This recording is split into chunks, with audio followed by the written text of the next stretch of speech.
Hey guys, beauty! Welcome to our channel My Tips and You're After. I hope you are very well. In today's story I'll tell you the story of Aladdin or the Wonderful Lamp. Subscribe to the channel and tighten the bell of notifications. Already on the channel not to lose the next virtual stories here. In this channel of My Tips and Thereafter. Do not miss it, here has spectacular stories every day at 6 p.m. The story of Aladdin or the Wonderful Lamp, new season. Let's go there for the story. In one of the large and rich cities of China there once lived a tailor named Mustafa. He was very poor. He could hardly, by his daily labor, maintain himself and his family, which consisted only of his wife and a son. His son, who was called Aladdin, was a very careless and idle fellow. He was disobedient to his father and mother, and would go out early in the morning and stay out all day, playing in the streets and public places with idle children of his own age. When he was old enough to learn a trade, his father took him into his own shop, and taught him how to use his needle. But all his father's endeavors to keep him to his work were vain, for no sooner was his back turned than the boy was gone for that day. Mustafa chastised him, but Aladdin was incorrigible, and his father, to his great grief, was forced to abandon him to his idleness. He was so much troubled about him, that he fell sick and died in a few months. Aladdin, who was now no longer restrained by the fear of a father, gave himself over entirely to his idle habits, and was never out of the streets from his companions.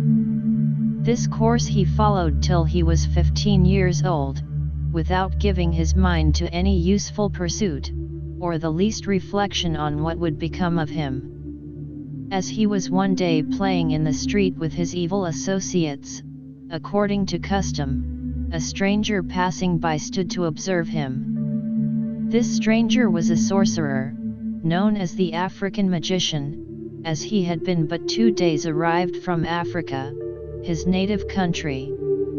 The African magician, observing in Aladdin's countenance something which assured him that he was a fit boy for his purpose, inquired his name and history of his companions. When he had learned all he desired to know, he went up to him, and taking him aside from his comrades, said, "Child, was not your father called Mustafa the tailor?" "Yes, sir," answered the boy, "but he has been dead a long time." At these words the African magician threw his arms about Aladdin's neck, and kissed him several times, with tears in his eyes, saying, "I am your uncle. Your worthy father was my own brother. I knew you at first sight, you are so like him." Then he gave Aladdin a handful of small money, saying, "Go, my son, to your mother. Give my love to her, and tell her that I will visit her tomorrow, that I may see where my good brother lived so long, and ended his days." Aladdin ran to his mother, overjoyed at the money his uncle had given him. "Mother," said he, "have I an uncle?" "No, child," replied his mother, "you have no uncle by your father's side or mine." "I am just now come," said Aladdin, "from a man who says he is my uncle, and my father's brother. He cried, and kissed me, when I told him my father was dead, and gave me money, sending his love to you, and promising to come and pay you a visit, that he may see the house my father lived and died in." "Indeed, child," replied the mother, "your father had no brother, nor have you an uncle." The next day the magician found Aladdin playing in another part of the town, and embracing him as before, put 2 pieces of gold into his hand, and said to him, "Carry this, child, to your mother. Tell her that I will come and see her tonight, and bid her get us something for supper. But first show me the house where you live." Aladdin showed the African magician the house, and carried the 2 pieces of gold to his mother, who went out and bought provisions, and considering she wanted various utensils, borrowed them of her neighbors.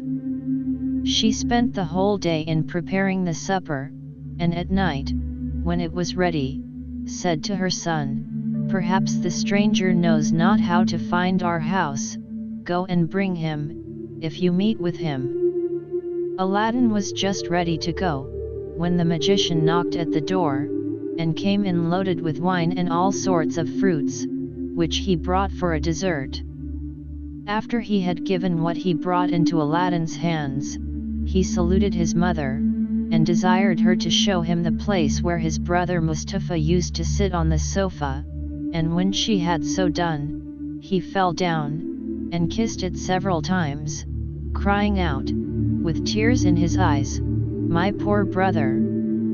How unhappy am I, not to have come soon enough to give you one last embrace." Aladdin's mother desired him to sit down in the same place, but he declined. "No," said he, "I shall not do that, but give me leave to sit opposite to it, that although I see not the master of a family so dear to me, I may at least behold the place where he used to sit." When the magician had made choice of a place, and sat down, he began to enter into discourse with Aladdin's mother. "My good sister," said he, "do not be surprised at your never having seen me all the time you have been married to my brother Mustafa of happy memory. I have been 40 years absent from this country, which is my native place as well as my late brother's. During that time I have traveled into the Indies, Persia, Arabia, and Syria, and afterward crossed over into Africa, where I took up my abode in Egypt. At last, as it is natural for a man, I was desirous to see my native country again, and to embrace my dear brother, and finding I had strength enough to undertake so long a journey, I made the necessary preparations, and set out. Nothing ever afflicted me so much as hearing of my brother's death. But God be praised for all things. It is a comfort for me to find, as it were, my brother in a son, who has his most remarkable features." The African magician, perceiving that the widow wept at the remembrance of her husband, changed the conversation, and turning toward her son, asked him, "What business do you follow? Are you of any trade? Hey, I know you're still there. Leave your like and comment what you think of the story. Let's continue our beautiful history." At this question the youth hung down his head, and was not a little abashed when his mother answered, "Aladdin is an idle fellow. His father, when alive, strove all he could to teach him his trade, but could not succeed, and since his death, notwithstanding all I can say to him, he does nothing but idle away his time in the streets, as you saw him, without considering he is no longer a child, and if you do not make him ashamed of it, I despair of his ever coming to any good. For my part, I am resolved, one of these days, to turn him out of doors, and let him provide for himself." After these words, Aladdin's mother burst into tears, and the magician said, "This is not well, nephew. You must think of helping yourself, and getting your livelihood. There are many sorts of trades, perhaps you do not like your father's, and would prefer another. I will endeavor to help you. If you have no mind to learn any handicraft, I will take a shop for you, furnish it with all sorts of fine stuffs and linens, and then with the money you make of them you can lay in fresh goods, and live in an honorable way. Tell me freely what you think of my proposal. You shall always find me ready to keep my word." This plan just suited Aladdin, who hated work. He told the magician he had a greater inclination to that business than to any other, and that he should be much obliged to him for his kindness. "Well, then," said the African magician, "I will carry you with me tomorrow, clothe you as handsomely as the best merchants in the city, and afterward we will open a shop as I mentioned." The widow, after his promise of kindness to her son, no longer doubted that the magician was her husband's brother. She thanked him for his good intentions, and after having exhorted Aladdin to render himself worthy of his uncle's favor, she served up supper, at which they talked of several indifferent matters, and then the magician took his leave and retired. He came again the next day, as he had promised, and took Aladdin with him to a merchant, who sold all sorts of clothes for different ages and ranks, ready-made, and a variety of fine stuffs, and bade Aladdin choose those he preferred, which he paid for. When Aladdin found himself so handsomely equipped, he returned his uncle thanks, who thus addressed him: "As you are soon to be a merchant, it is proper you should frequent these shops, and become acquainted with them." He then showed him the largest and finest mosques, carried him to the khans or inns where the merchants and travelers lodged, and afterward to the Sultan's palace, where he had free access, and at last brought him to his own khan, where, meeting with some merchants he had become acquainted with since his arrival, he gave them a treat, to bring them and his pretended nephew acquainted. This entertainment lasted till night, when Aladdin would have taken leave of his uncle to go home. The magician would not let him go by himself, but conducted him to his mother, who, as soon as she saw him so well dressed, was transported with joy, and bestowed 1,000 blessings upon the magician. Early the next morning the magician called again for Aladdin, and said he would take him to spend that day in the country, and on the next he would purchase the shop. He then led him out at one of the gates of the city, to some magnificent palaces, to each of which belonged beautiful gardens, into which anybody might enter.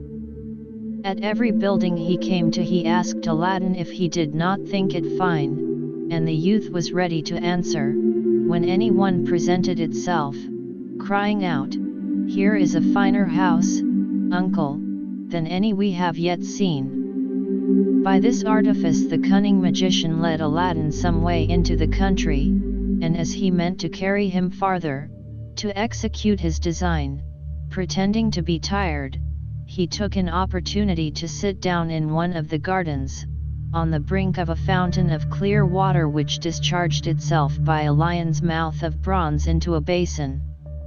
"Come, nephew," said he, "you must be weary as well as I. Let us rest ourselves, and we shall be better able to pursue our walk." The magician next pulled from his girdle a handkerchief with cakes and fruit, and during this short repast he exhorted his nephew to leave off bad company, and to seek that of wise and prudent men, to improve by their conversation. "For," said he, "you will soon be at man's estate, and you cannot too early begin to imitate their example." When they had eaten as much as they liked, they got up, and pursued their walk through gardens separated from one another only by small ditches, which marked out the limits without interrupting the communication, so great was the confidence the inhabitants reposed in each other. By this means the African magician drew Aladdin insensibly beyond the gardens, and crossed the country, till they nearly reached the mountains. At last they arrived between two mountains of moderate height and equal size, divided by a narrow valley, where the magician intended to execute the design that had brought him from Africa to China.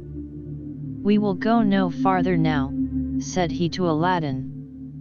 "I will show you here some extraordinary things, which, when you have seen, you will thank me for, but while I strike a light, gather up all the loose dry sticks you can see, to kindle a fire with." Aladdin found so many dried sticks that he soon collected a great heap. The magician presently set them on fire, and when they were in a blaze he threw in some incense, pronouncing several magical words, which Aladdin did not understand. He had scarcely done so when the earth opened just before the magician, and disclosed a stone with a brass ring fixed in it.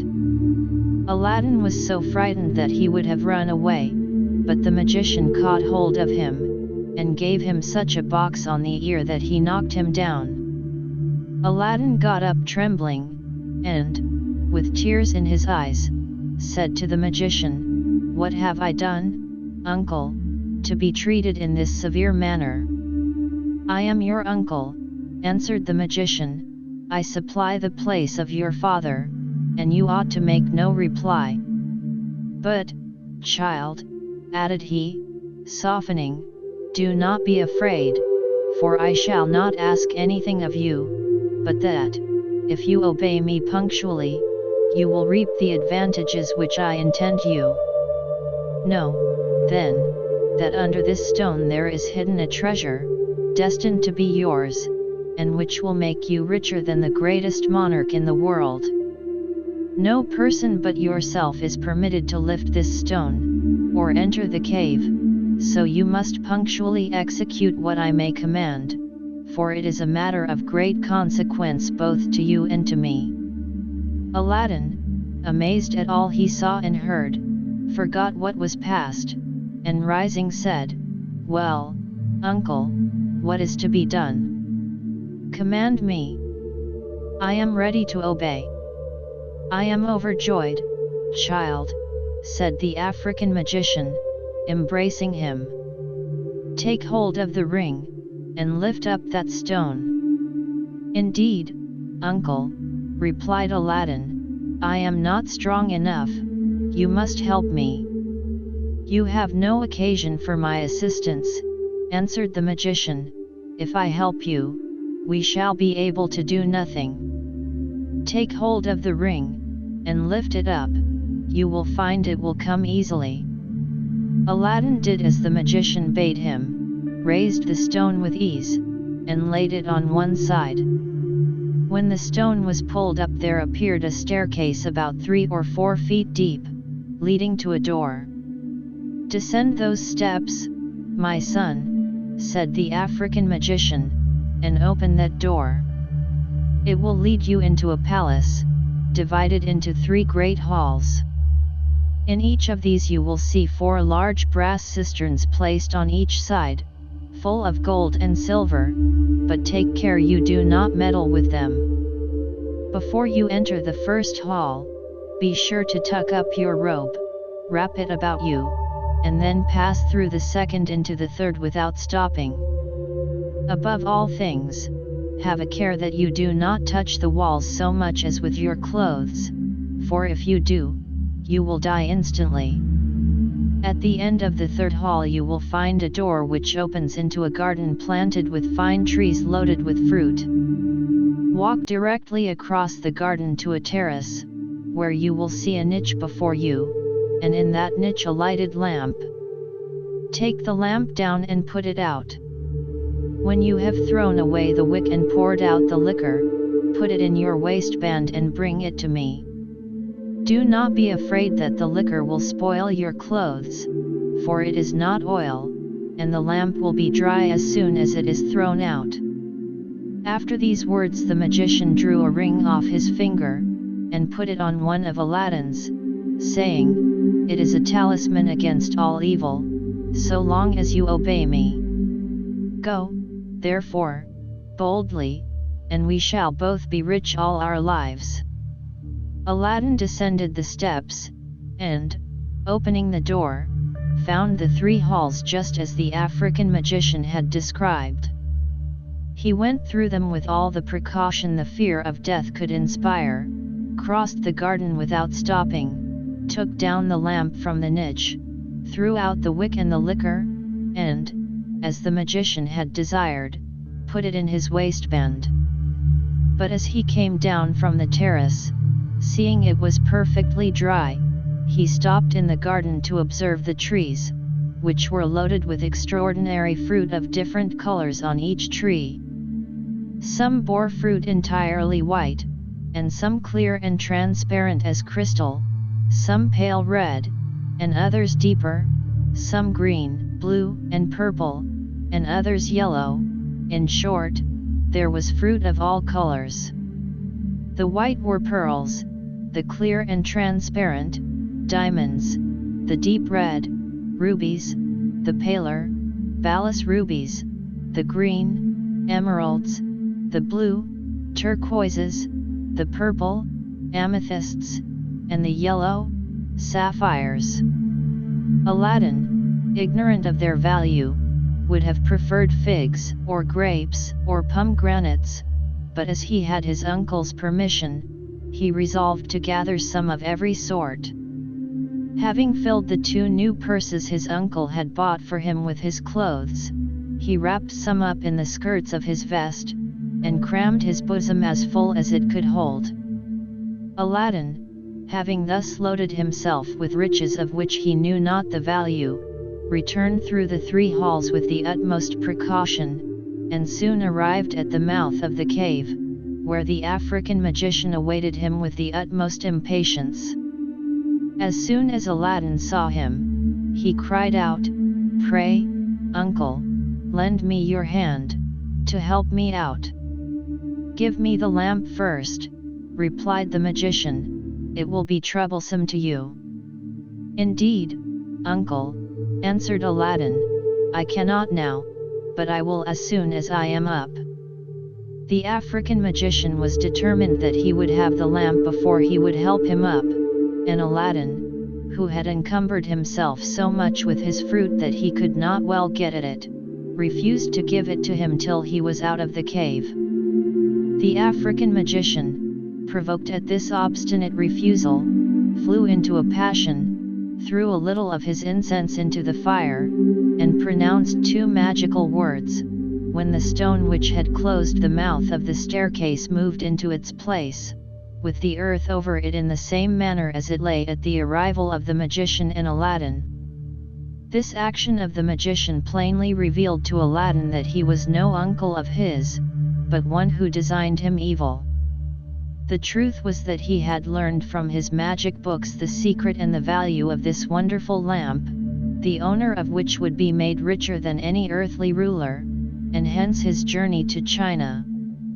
His art had also told him that he was not permitted to take it himself, but must receive it as a voluntary gift from the hands of another person. Hence he employed young Aladdin, and hoped by a mixture of kindness and authority to make him obedient to his word and will. When he found that his attempt had failed, he set out to return to Africa, but avoided the town, lest any person who had seen him leave in company with Aladdin should make inquiries after the youth. Aladdin, being suddenly enveloped in darkness, cried, and called out to his uncle to tell him he was ready to give him the lamp. But in vain, since his cries could not be heard.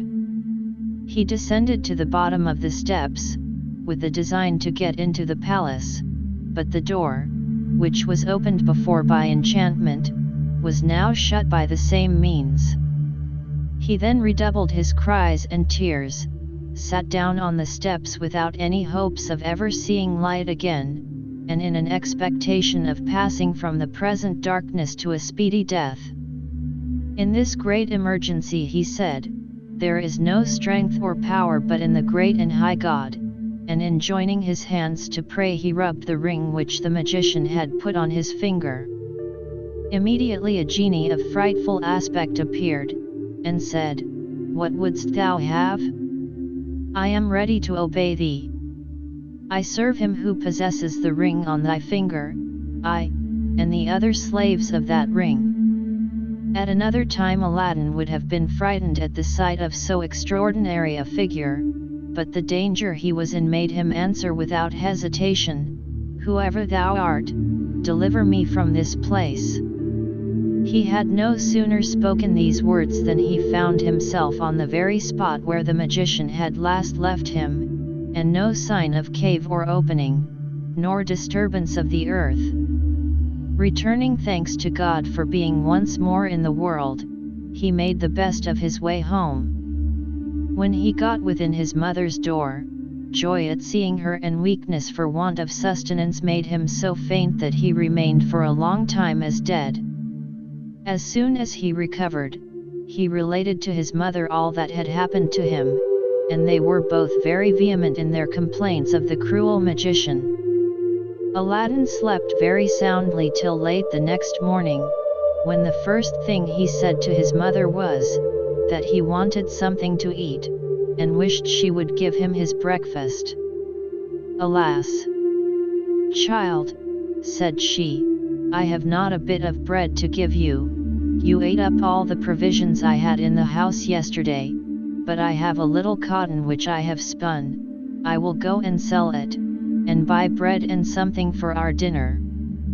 "Mother," replied Aladdin, "keep your cotton for another time, and give me the lamp I brought home with me yesterday. I will go and sell it, and the money I shall get for it will serve both for breakfast and dinner, and perhaps supper too." Aladdin's mother took the lamp and said to her son, "Here it is, but it is very dirty. If it were a little cleaner I believe it would bring something more." She took some fine sand and water to clean it. But she had no sooner begun to rub it, than in an instant a hideous genie of gigantic size appeared before her, and said to her in a voice of thunder, "What wouldst thou have? I am ready to obey thee as thy slave, and the slave of all those who have that lamp in their hands, I, and the other slaves of the lamp." Aladdin's mother, terrified at the sight of the genie, fainted, when Aladdin, who had seen such a phantom in the cavern, snatched the lamp out of his mother's hand, and said to the genie boldly, "I am hungry. Bring me something to eat." The genie disappeared immediately, and in an instant returned with a large silver tray, holding 12 covered dishes of the same metal, which contained the most delicious viands, 6 large white bread cakes on 2 plates, 2 flagons of wine, and 2 silver cups. All these he placed upon a carpet and disappeared. This was done before Aladdin's mother recovered from her swoon. Aladdin had fetched some water, and sprinkled it in her face to recover her. Whether that or the smell of the meat effected her cure, it was not long before she came to herself. "Mother," said Aladdin, "be not afraid. Get up and eat. Here is what will put you in heart, and at the same time satisfy my extreme hunger." His mother was much surprised to see the great tray, 12 dishes, 6 loaves, the 2 flagons and cups, and to smell the savory odor which exhaled from the dishes. "Child," said she, "to whom are we obliged for this great plenty and liberality? Has the Sultan been made acquainted with our poverty, and had compassion on us?" "It is no matter, mother," said Aladdin. "Let us sit down and eat, for you have almost as much need of a good breakfast as I myself. When we have done, I will tell you. Hey, I know you're still there. Leave your like and comment what you think of the story. Let's continue our beautiful history." Accordingly, both mother and son sat down and ate with the better relish as the table was so well furnished. But all the time Aladdin's mother could not forbear looking at and admiring the tray and dishes, though she could not judge whether they were silver or any other metal, and the novelty more than the value attracted her attention. The mother and son sat at breakfast till it was dinner time, and then they thought it would be best to put the 2 meals together. Yet, after this they found they should have enough left for supper, and 2 meals for the next day. When Aladdin's mother had taken away and set by what was left, she went and sat down by her son on the sofa, saying, "I expect now that you will satisfy my impatience, and tell me exactly what passed between the genie and you while I was in a swoon." He readily complied with her request. She was in as great amazement at what her son told her as at the appearance of the genie, and said to him, "But, son, what have we to do with genies? I never heard that any of my acquaintance had ever seen one. How came that vile genie to address himself to me, and not to you, to whom he had appeared before in the cave?" "Mother," answered Aladdin, "the genie you saw is not the one who appeared to me. If you remember, he that I first saw called himself the slave of the ring on my finger, and this you saw, called himself the slave of the lamp you had in your hand, but I believe you did not hear him, for I think you fainted as soon as he began to speak." "What?" cried the mother, "was your lamp then the occasion of that cursed genie's addressing himself to me rather than to you? Ah! My son, take it out of my sight, and put it where you please. I had rather you would sell it than run the hazard of being frightened to death again by touching it, and if you would take my advice, you would part also with the ring, and not have anything to do with genies, who, as our prophet has told us, are only devils." "With your leave, mother," replied Aladdin, "I shall now take care how I sell a lamp which may be so serviceable both to you and me." That false and wicked magician would not have undertaken so long a journey to secure this wonderful lamp if he had not known its value to exceed that of gold and silver. And since we have honestly come by it, let us make a profitable use of it, without making any great show and exciting the envy and jealousy of our neighbors. However, since the genies frighten you so much, I will take it out of your sight, and put it where I may find it when I want it. The ring I cannot resolve to part with, for without that you had never seen me again, and though I am alive now, perhaps, if it were gone, I might not be so some moments hence. Therefore I hope you will give me leave to keep it, and to wear it always on my finger." Aladdin's mother replied that he might do what he pleased. For her part, she would have nothing to do with genies, and never say anything more about them. By the next night they had eaten all the provisions the genie had brought, and the next day Aladdin, who could not bear the thought of hunger, putting one of the silver dishes under his vest, went out early to sell it. Addressing himself to a Jew whom he met in the streets, he took him aside, and pulling out the plate, asked him if he would buy it. The cunning Jew took the dish, examined it, and as soon as he found that it was good silver, asked Aladdin at how much he valued it.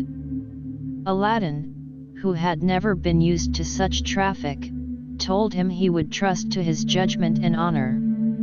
The Jew was somewhat confounded at this plain dealing, and doubting whether Aladdin understood the material or the full value of what he offered to sell, took a piece of gold out of his purse and gave it him, though it was but the 60th part of the worth of the plate.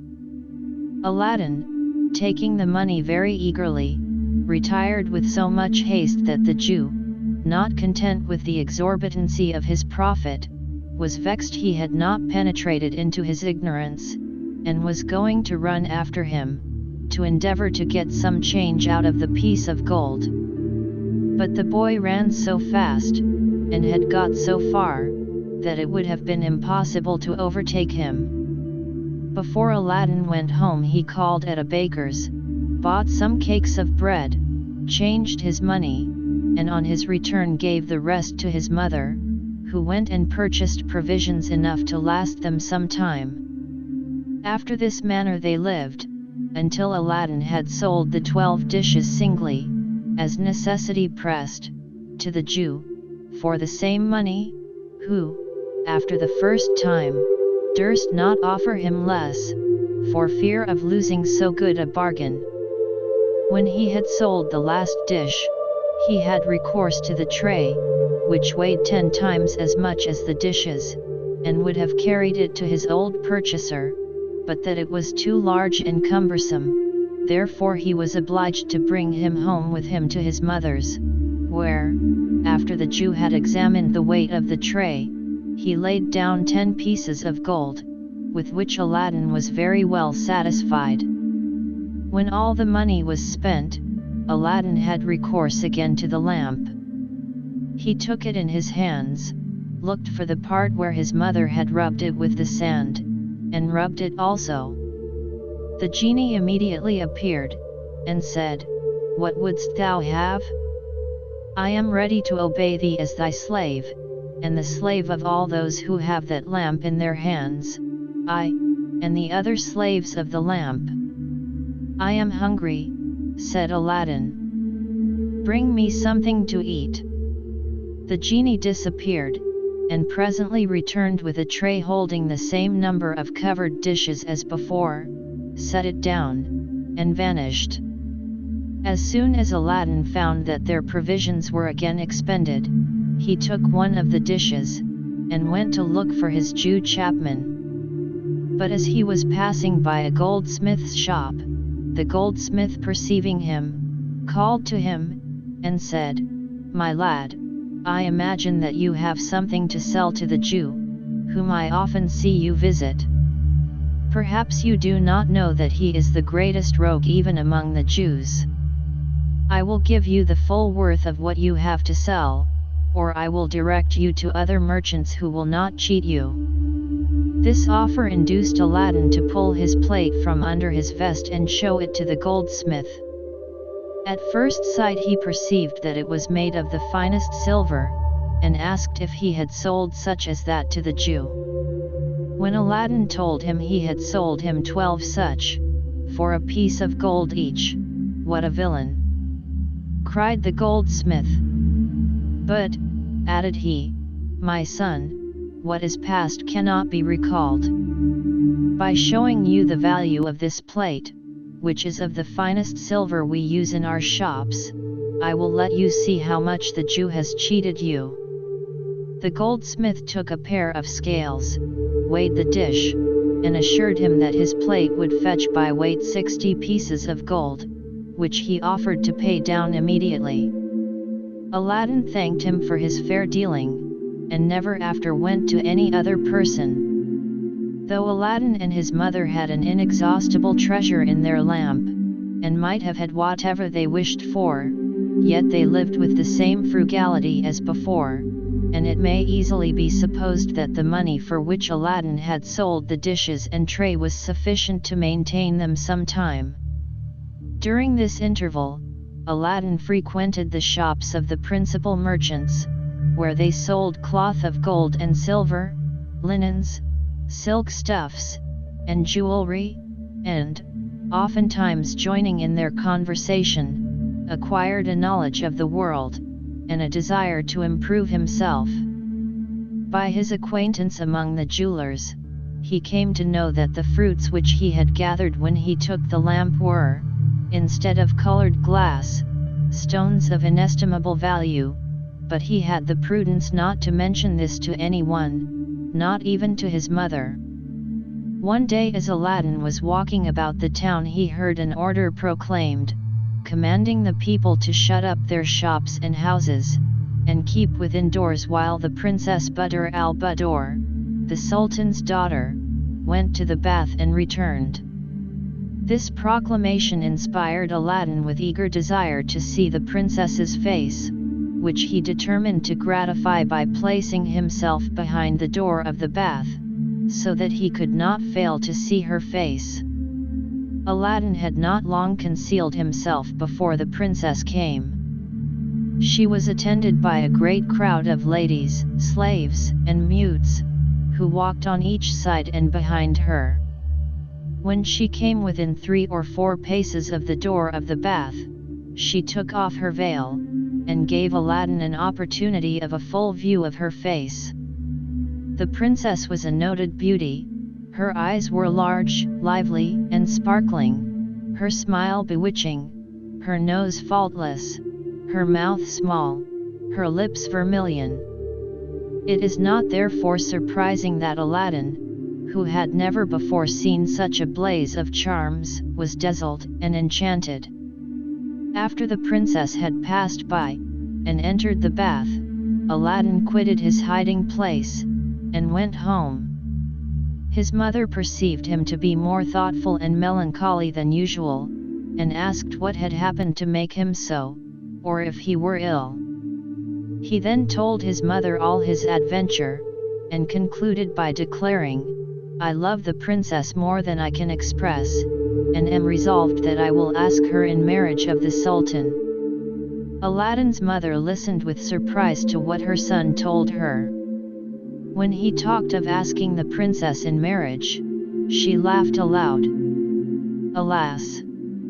Child," said she, "what are you thinking of? You must be mad to talk thus." "I assure you, mother," replied Aladdin, "that I am not mad, but in my right senses.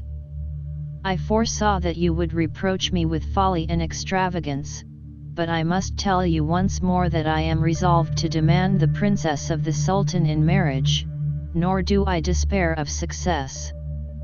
I have the slaves of the lamp and of the ring to help me, and you know how powerful their aid is. And I have another secret to tell you: those pieces of glass, which I got from the trees in the garden of the subterranean palace, are jewels of inestimable value, and fit for the greatest monarchs. All the precious stones the jewelers have in Baghdad are not to be compared to mine for size or beauty, and I am sure that the offer of them will secure the favor of the Sultan. You have a large porcelain dish fit to hold them. Fetch it, and let us see how they will look, when we have arranged them according to their different colors." Aladdin's mother brought the china dish. Then he took the jewels out of the 2 purses in which he had kept them, and placed them in order, according to his fancy. But the brightness and luster they emitted in the daytime, and the variety of the colors, so dazzled the eyes both of mother and son that they were astonished beyond measure. Aladdin's mother, emboldened by the sight of these rich jewels, and fearful lest her son should be guilty of greater extravagance, complied with his request, and promised to go early the next morning to the palace of the Sultan. Aladdin rose before daybreak, awakened his mother, pressing her to go to the Sultan's palace and to get admittance, if possible, before the Grand Vizier, the other viziers, and the great officers of state went in to take their seats in the divan, where the Sultan always attended in person. Aladdin's mother took the china dish, in which they had put the jewels the day before, wrapped it in 2 fine napkins, and set forward for the Sultan's palace. When she came to the gates, the Grand Vizier, the other viziers, and most distinguished lords of the court were just gone in, but notwithstanding the crowd of people was great, she got into the divan, a spacious hall, the entrance into which was very magnificent. She placed herself just before the Sultan, and the Grand Vizier and the great lords, who sat in council on his right and left hand. Several causes were called, according to their order, pleaded and adjudged, until the time the divan generally broke up, when the Sultan, rising, returned to his apartment, attended by the Grand Vizier. The other viziers and ministers of state then retired, as also did all those whose business had called them thither. Aladdin's mother, seeing the Sultan retire, and all the people depart, judged rightly that he would not sit again that day, and resolved to go home. On her arrival she said, with much simplicity, "Son, I have seen the Sultan, and am very well persuaded he has seen me, too, for I placed myself just before him, but he was so much taken up with those who attended on all sides of him that I pitied him, and wondered at his patience. At last I believe he was heartily tired, for he rose up suddenly, and would not hear a great many who were ready prepared to speak to him, but went away, at which I was well pleased, for indeed I began to lose all patience, and was extremely fatigued with staying so long. But there is no harm done, I will go again tomorrow. Perhaps the Sultan may not be so busy. The next morning she repaired to the Sultan's palace with the present as early as the day before, but when she came there, she found the gates of the divan shut. She went 6 times afterward on the days appointed, placed herself always directly before the Sultan, but with as little success as the first morning. On the 6th day, however, after the divan was broken up, when the Sultan returned to his own apartment, he said to his Grand Vizier, "I have for some time observed a certain woman, who attends constantly every day that I give audience, with something wrapped up in a napkin. She always stands up from the beginning to the breaking up of the audience, and affects to place herself just before me. If this woman comes to our next audience, do not fail to call her, that I may hear what she has to say."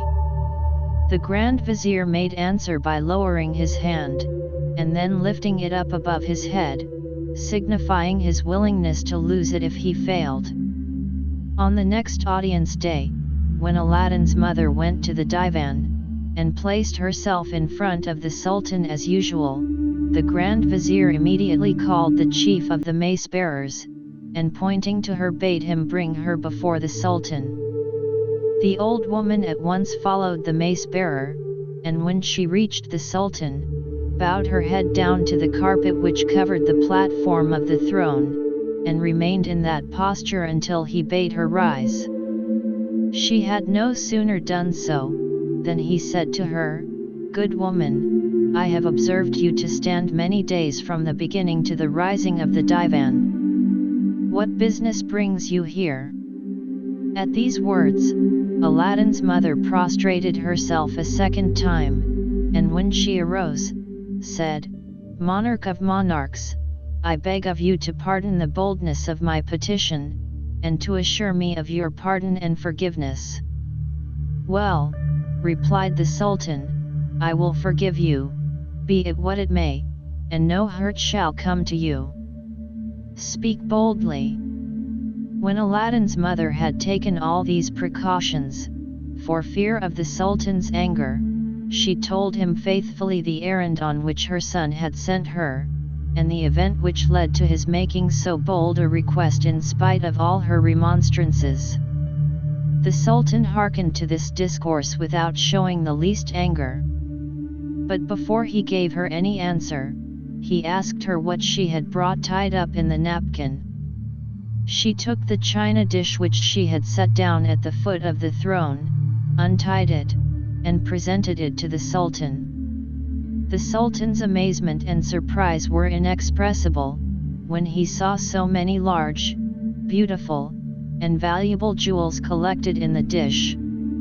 He remained for some time lost in admiration. At last, when he had recovered himself, he received the present from Aladdin's mother's hand, saying, "How rich, how beautiful!"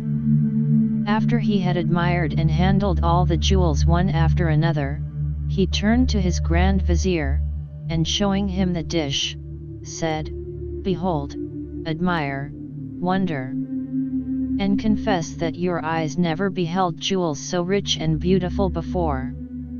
The Vizier was charmed. "Well," continued the Sultan, "what sayest thou to such a present? Is it not worthy of the princess my daughter? And ought I not to bestow her on one who values her at so great a price?" "I cannot but own," replied the Grand Vizier, "that the present is worthy of the princess, but I beg of your Majesty to grant me 3 months before you come to a final resolution. I hope, before that time, my son, whom you have regarded with your favor, will be able to make a nobler present than this Aladdin, who is an entire stranger to your majesty." The Sultan granted his request, and he said to the old woman, "Good woman, go home and tell your son that I agree to the proposal you have made me, but I cannot marry the princess my daughter for 3 months. At the expiration of that time, come again." Aladdin's mother returned home much more gratified than she had expected, and told her son with much joy the condescending answer she had received from the Sultan's own mouth, and that she was to come to the divan again that day 3 months. At hearing this news, Aladdin thought himself the most happy of all men, and thanked his mother for the pains she had taken in the affair, the good success of which was of so great importance to his peace that he counted every day, week, and even hour as it passed. When 2 of the 3 months were past, his mother one evening, having no oil in the house, went out to buy some, and found a general rejoicing the houses dressed with foliage, silks, and carpeting, and every one striving to show his joy according to his ability. The streets were crowded with officers in habits of ceremony, mounted on horses richly caparisoned, each attended by a great many footmen. Aladdin's mother asked the oil merchant what was the meaning of all this preparation of public festivity. "Whence came you, good woman," said he, "that you don't know that the Grand Vizier's son is to marry the Princess Badr al-Budur, the Sultan's daughter, tonight? She will presently return from the bath, and these officers whom you see are to assist at the cavalcade to the palace, where the ceremony is to be solemnized." Aladdin's mother, on hearing this news, ran home very quickly. "Child," cried she, "you are undone. The Sultan's fine promises will come to naught. This night the Grand Vizier's son is to marry the Princess Badr al-Budur." At this account Aladdin was thunderstruck.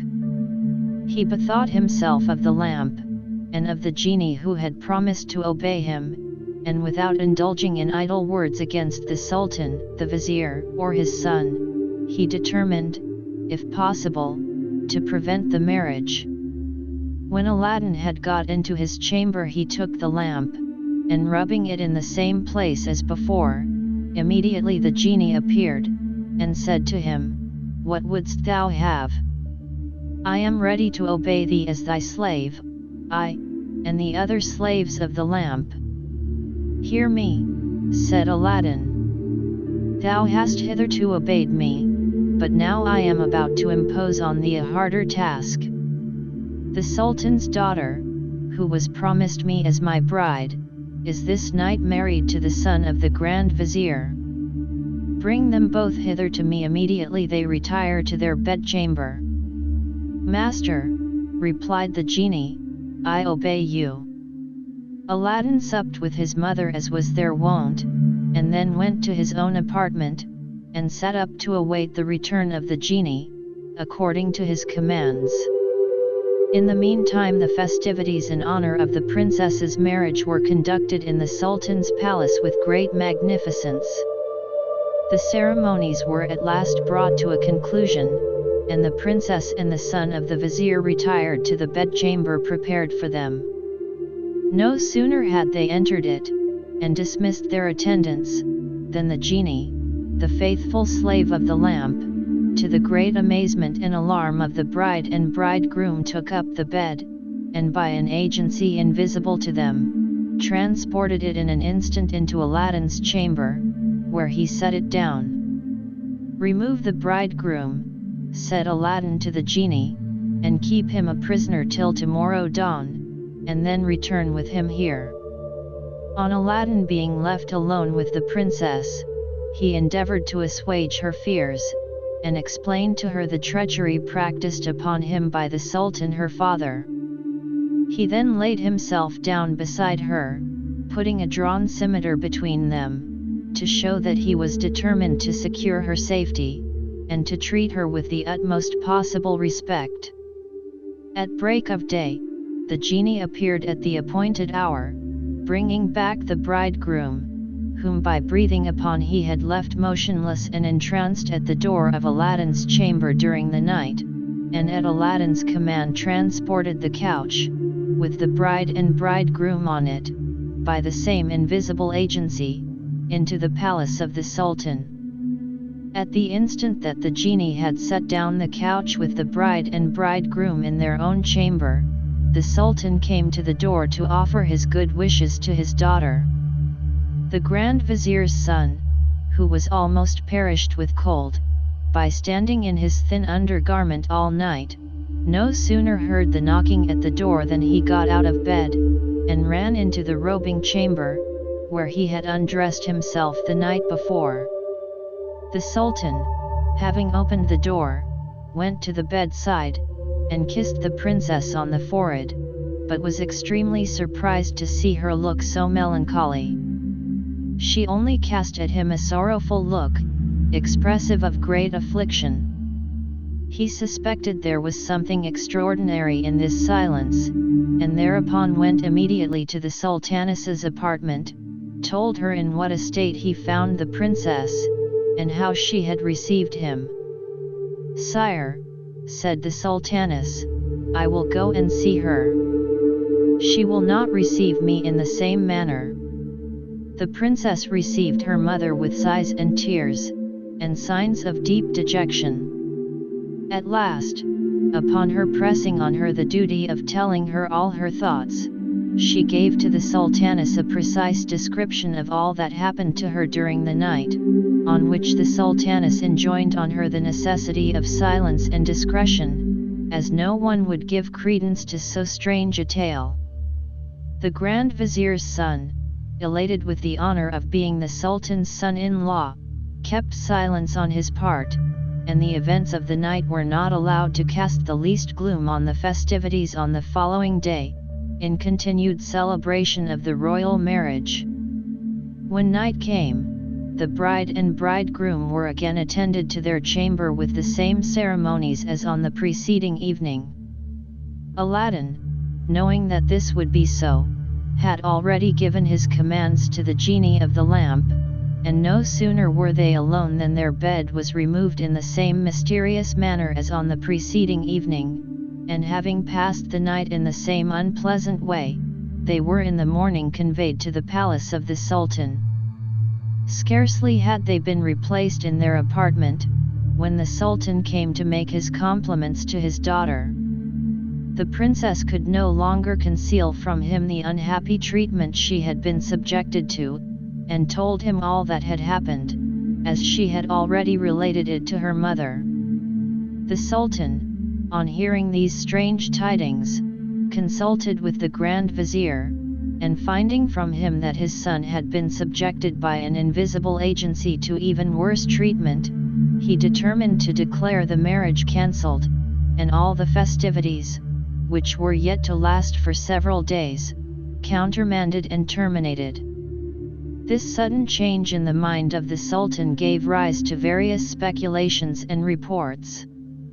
Nobody but Aladdin knew the secret, and he kept it with the most scrupulous silence. Neither the Sultan nor the Grand Vizier, who had forgotten Aladdin and his request, had the least thought that he had any hand in the strange adventures that befell the bride and bridegroom. On the very day that the 3 months contained in the Sultan's promise expired, the mother of Aladdin again went to the palace, and stood in the same place in the divan. The Sultan knew her again, and directed his vizier to have her brought before him. After having prostrated herself, she made answer, in reply to the Sultan, "Sire, I come at the end of 3 months to ask of you the fulfillment of the promise you made to my son." The Sultan little thought the request of Aladdin's mother was made to him in earnest, or that he would hear any more of the matter. He therefore took counsel with his vizier, who suggested that the Sultan should attach such conditions to the marriage that no one of the humble condition of Aladdin could possibly fulfill. In accordance with this suggestion of the vizier, The Sultan replied to the mother of Aladdin, "Good woman, it is true sultans ought to abide by their word, and I am ready to keep mine, by making your son happy in marriage with the princess my daughter.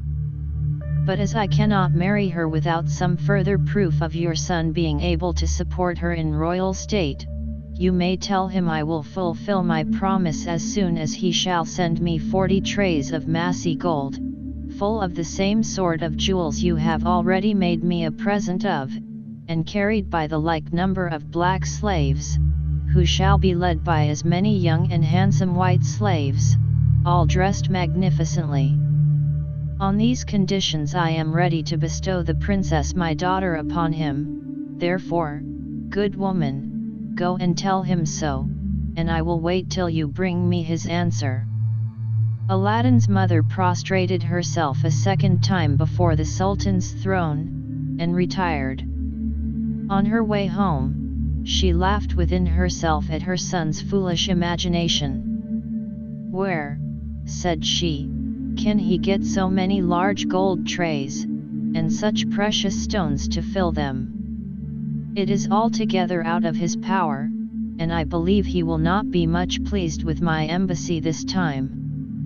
When she came home, full of these thoughts, she told Aladdin all the circumstances of her interview with the Sultan, and the conditions on which he consented to the marriage. "The Sultan expects your answer immediately," said she, and then added, laughing, "I believe he may wait long enough." "Not so long, mother, as you imagine," replied Aladdin. "This demand is a mere trifle, and will prove no bar to my marriage with the princess. I will prepare at once to satisfy his request." Aladdin retired to his own apartment and summoned the genie of the lamp, and required him to immediately prepare and present the gift, before the Sultan closed his morning audience, according to the terms in which it had been prescribed. The genie professed his obedience to the owner of the lamp, and disappeared. Within a very short time, a train of 40 black slaves, led by the same number of white slaves, appeared opposite the house in which Aladdin lived. Each black slave carried on his head a basin of massy gold, full of pearls, diamonds, rubies, and emeralds. Aladdin then addressed his mother, "Madam, pray lose no time, before the Sultan and the divan rise, I would have you return to the palace with this present as the dowry demanded for the princess, that he may judge by my diligence and exactness of the ardent and sincere desire I have to procure myself the honor of this alliance." As soon as this magnificent procession, with Aladdin's mother at its head, had begun to march from Aladdin's house, the whole city was filled with the crowds of people desirous to see so grand a sight. The graceful bearing, elegant form, and wonderful likeness of each slave, their grave walk at an equal distance from each other, the luster of their jeweled girdles, and the brilliancy of the aigrettes of precious stones in their turbans, excited the greatest admiration in the spectators. As they had to pass through several streets to the palace, the whole length of the way was lined with files of spectators. Nothing, indeed, was ever seen so beautiful and brilliant in the Sultan's palace, and the richest robes of the emirs of his court were not to be compared to the costly dresses of these slaves, whom they supposed to be kings. As the Sultan, who had been informed of their approach, had given orders for them to be admitted, they met with no obstacle, but went into the divan in regular order, one part turning to the right and the other to the left. After they were all entered, and had formed a semicircle before the Sultan's throne, the black slaves laid the golden trays on the carpet, prostrated themselves, touching the carpet with their foreheads, and at the same time the white slaves did the same. When they rose, the black slaves uncovered the trays, and then all stood with their arms crossed over their breasts.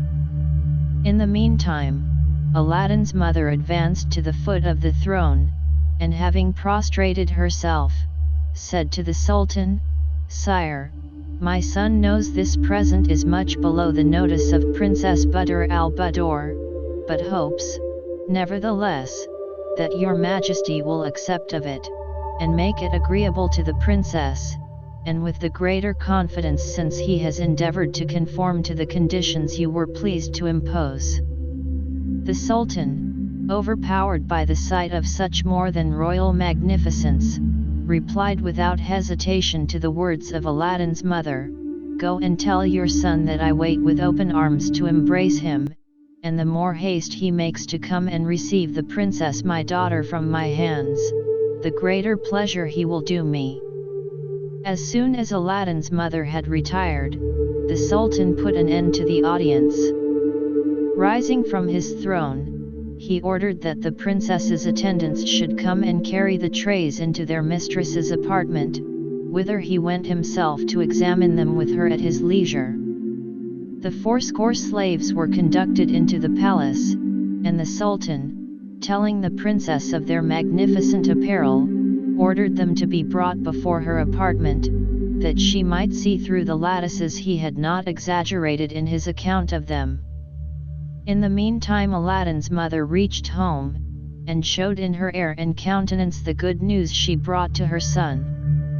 "My son," said she, "you may rejoice, you are arrived at the height of your desires. The Sultan has declared that you shall marry the Princess Badr al-Budur. He waits for you with impatience." Aladdin, enraptured with this news, made his mother very little reply, but retired to his chamber.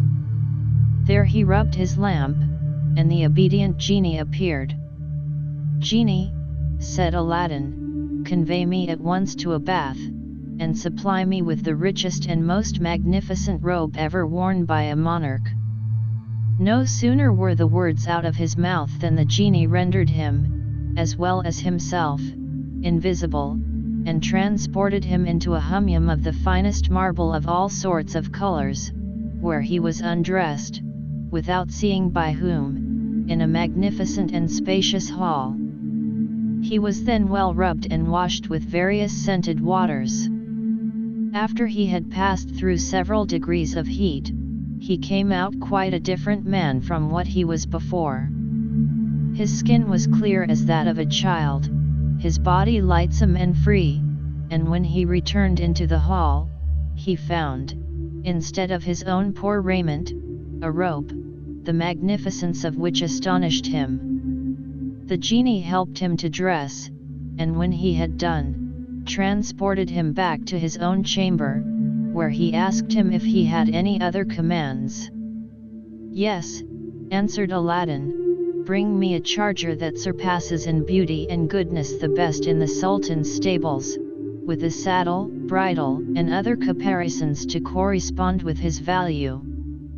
Furnish also 20 slaves, as richly clothed as those who carried the present to the Sultan, to walk by my side and follow me, and 20 more to go before me in 2 ranks. Besides these, bring my mother 6 women slaves to attend her, as richly dressed at least as any of the Princess Badr al-Budurs, each carrying a complete dress fit for any sultaness. I want also 10,000 pieces of gold in 10 purses. Go, and make haste." As soon as Aladdin had given these orders, the genie disappeared, but presently returned with the horse, the 40 slaves, 10 of whom carried each a purse containing 10,000 pieces of gold, and 6 women slaves, each carrying on her head a different dress for Aladdin's mother, wrapped up in a piece of silver tissue, and presented them all to Aladdin.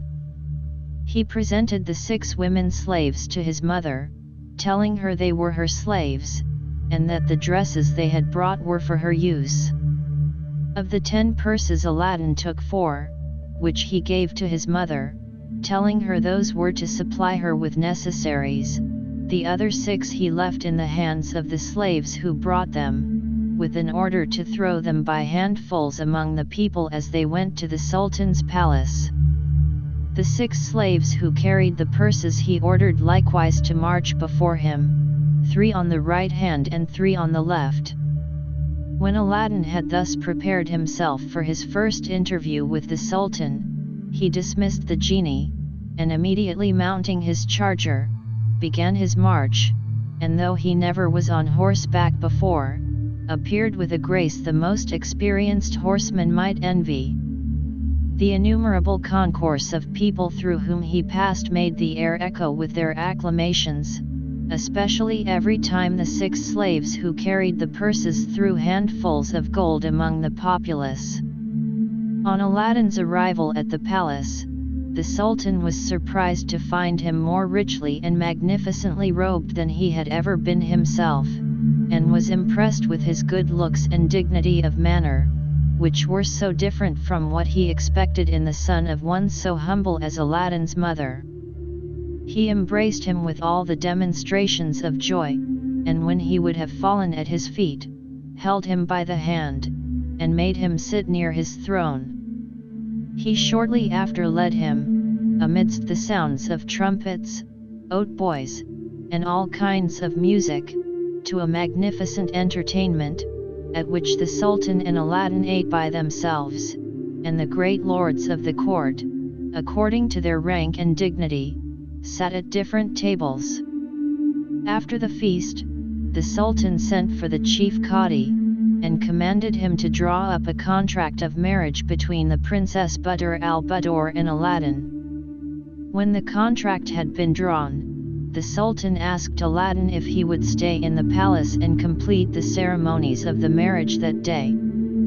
"Sire," said Aladdin, "though great is my impatience to enter on the honor granted me by your majesty, yet I beg you to permit me first to build a palace worthy to receive the princess your daughter. I pray you to grant me sufficient ground near your palace, and I will have it completed with the utmost expedition." The Sultan granted Aladdin his request, and again embraced him. After which he took his leave with as much politeness as if he had been bred up and had always lived at court. Aladdin returned home in the order he had come, amidst the acclamations of the people, who wished him all happiness and prosperity. As soon as he dismounted, he retired to his own chamber, took the lamp, and summoned the genie as usual, who professed his allegiance. "Genie," said Aladdin, "build me a palace fit to receive the Princess Badr al-Budur. Let its materials be made of nothing less than porphyry, jasper, agate, lapis lazuli, and the finest marble. Let its walls be massive gold and silver bricks inlaid alternately. Let each front contain 6 windows, and let the lattices of these, except one, which must be left unfinished, be enriched with diamonds, rubies, and emeralds, so that they shall exceed everything of the kind ever seen in the world. Let there be an inner and outer court in front of the palace, and a spacious garden, but above all things, provide a safe treasure house, and fill it with gold and silver. Let there be also kitchens and storehouses, stables full of the finest horses, with their equerries and grooms, and hunting equipage, officers, attendants, and slaves, both men and women, to form a retinue for the princess and myself. Go and execute my wishes." When Aladdin gave these commands to the genie, the sun was set. The next morning at daybreak the genie presented himself, and, having obtained Aladdin's consent, transported him in a moment to the palace he had made. The genie led him through all the apartments, where he found officers and slaves, habited according to their rank and the services to which they were appointed. The genie then showed him the treasury, which was opened by a treasurer, where Aladdin saw large vases of different sizes, piled up to the top with money, ranged all around the chamber. The genie then led him to the stables, where were some of the finest horses in the world, and the grooms busy in dressing them, From thence they went to the storehouses, which were filled with all things necessary, both for food and ornament.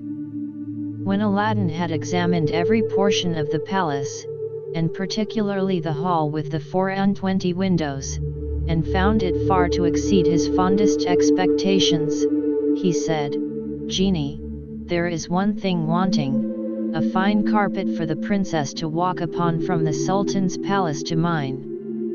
Lay one down immediately." The genie disappeared, and Aladdin saw what he desired executed in an instant.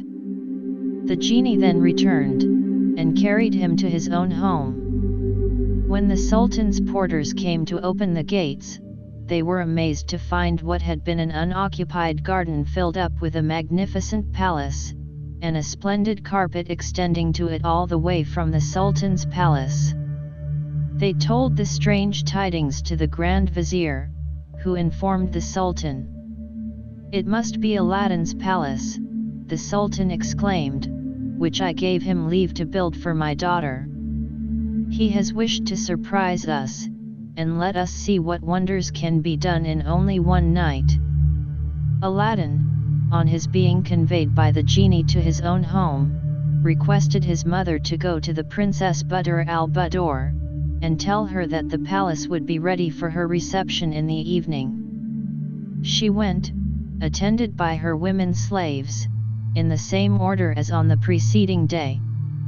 Shortly after her arrival at the princess's apartment, the Sultan himself came in, and was surprised to find her, whom he knew only as his suppliant at his divan in humble guise, more richly and sumptuously attired than his own daughter. This gave him a higher opinion of Aladdin, who took such care of his mother, and made her share his wealth and honors. Shortly after her departure, Aladdin, mounting his horse and attended by his retinue of magnificent attendants, left his paternal home forever, and went to the palace in the same pomp as on the day before. Nor did he forget to take with him the wonderful lamp, to which he owed all his good fortune, nor to wear the ring which was given him as a talisman.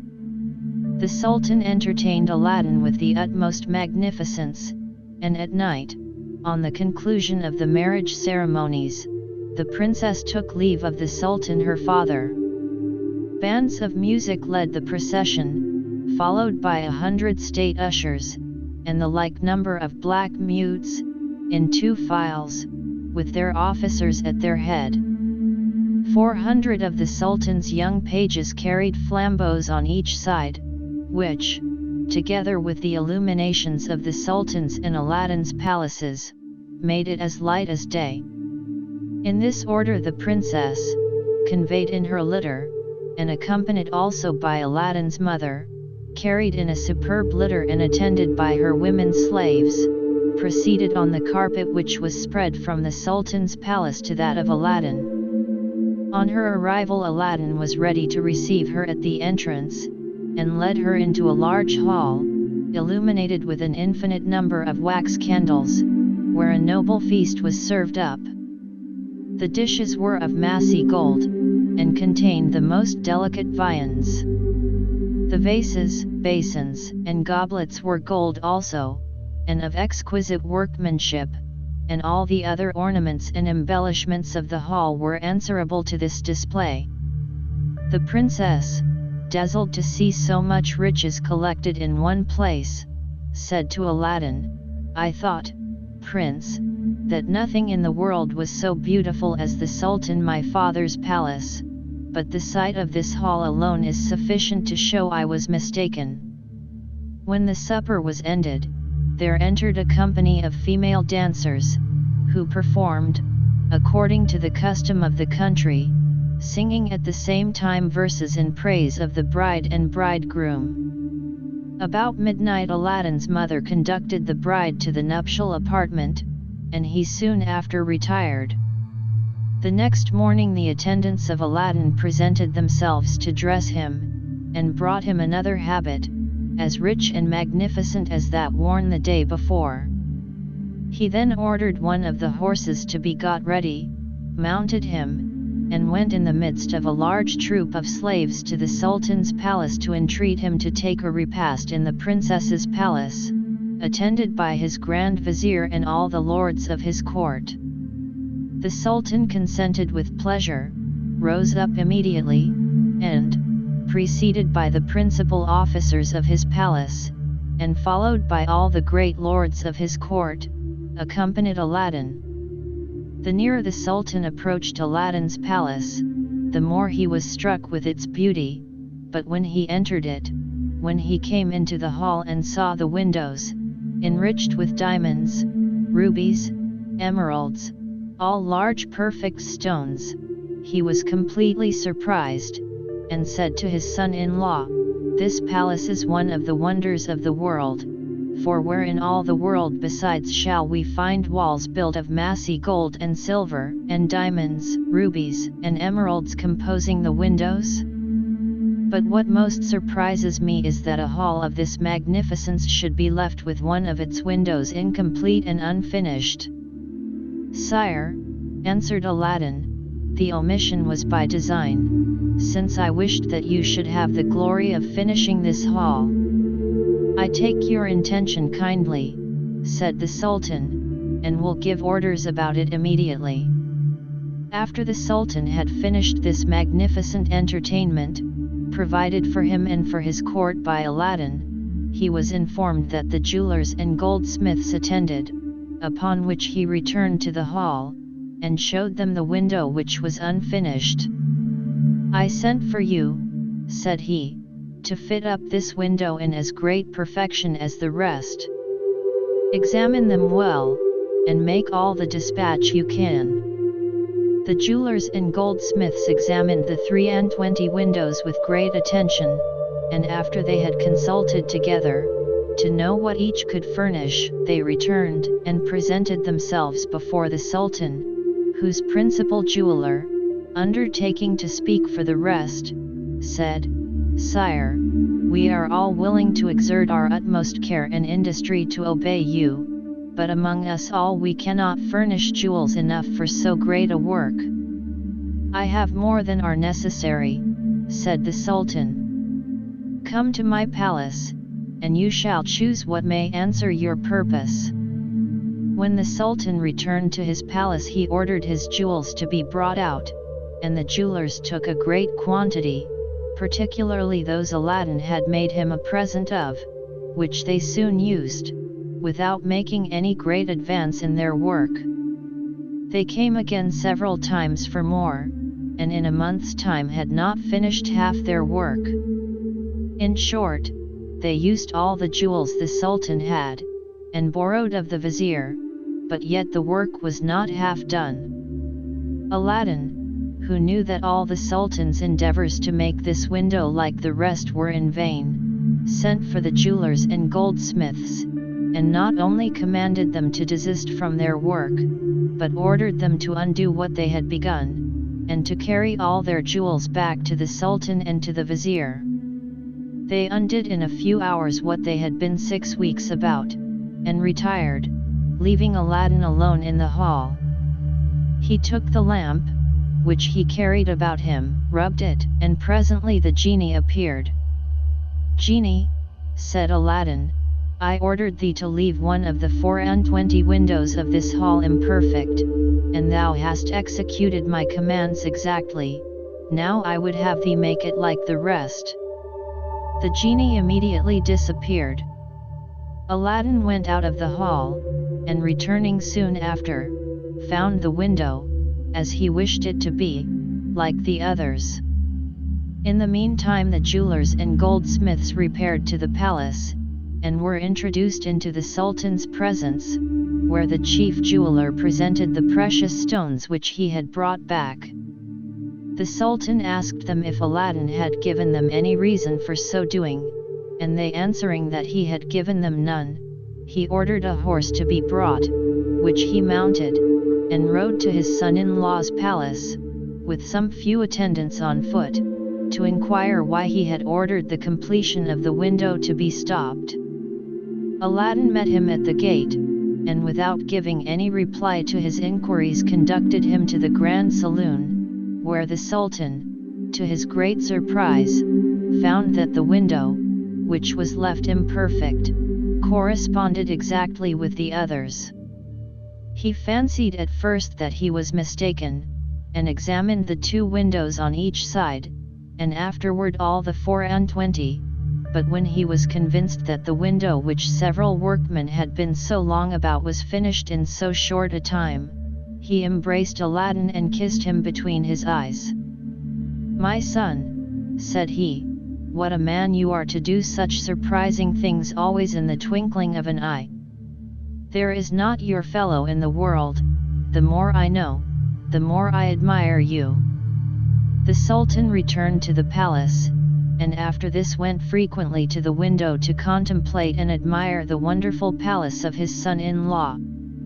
Aladdin did not confine himself in his palace, but went with much state, sometimes to one mosque, and sometimes to another, to prayers, or to visit the Grand Vizier or the principal lords of the court.